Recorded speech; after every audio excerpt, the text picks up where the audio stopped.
जी ने तो सिर्फ कहा है कि एक ही आदमी शिक्षा विभाग का जो मालिक है वो शिक्षा विभाग को संचालन करे।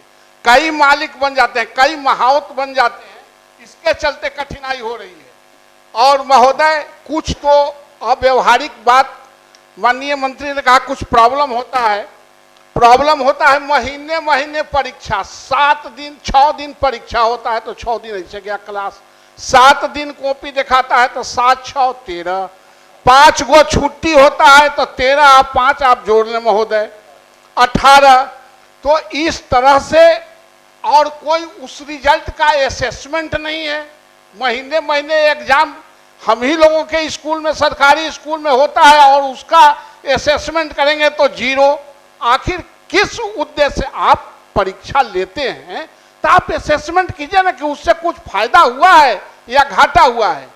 आपके प्रश्न पत्र पहले से लीक रहते हैं, 4 दिन पहले भेज देते हैं, सब बच्चा को बताया जाता है, 3 दिन तक एक ही सब्जेक्ट के कॉपी को स्कूल अपना प्रतिष्ठा बचाने के लिए उसको लिखवाता है।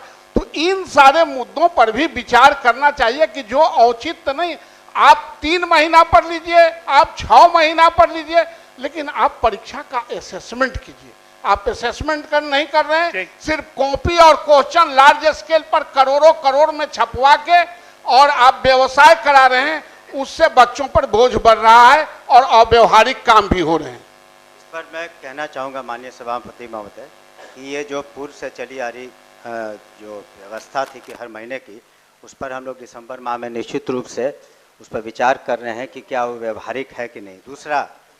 दूसरी बात ये भी है कि अनुश्रवण के दौरान हम लोगों ने ये भी कहा है डिस्ट्रिक्ट एजुकेशन ऑफिसर को, जिनको अभी तक जो बहुत सारे कंस्ट्रक्शन इत्यादि के कामों में थे उससे उनको मुक्त कर दिया है हम लोगों ने।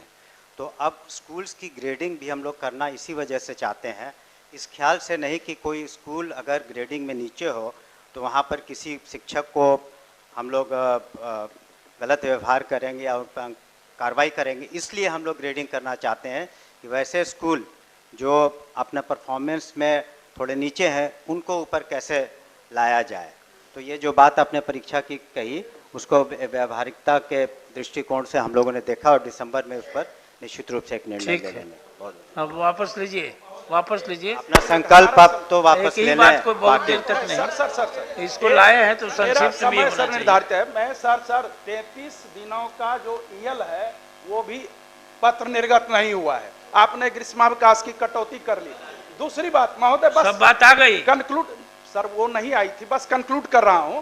दूसरी बात, आप अतिरिक्त वेतन दें, अतिरिक्त अवकाश दें, ये आप सुनिश्चित करें। बस मेरा तो यही सवाल है और तो कोई सवाल नहीं है। ना पूर्ण वेतन दिसंबर में सब कर रहे हैं, राज्य कर्मी का वेतनमान, ना पूर्ण वेतनमान। माननीय मंत्री ने आपसे आग्रह किया है आपके इस वचन से, जो कि मैं इसको दिसंबर तक में देखूंगा, परीक्षा के मामले में भी और अवकाश के मामले में भी प्रशासनिक विभाग ही कार्य कराएगा। आप कृपया अपने स्तर से बिहार विद्यालय परीक्षा समिति और शिक्षण प्रशिक्षण संस्थान को भेज दें पत्र, और उसके बाद मैं वापस भी करूँ। ठीक, संकल्प अनुमति से वापस लिया गया। माननीय सदस्य नागेंद्र कुमार।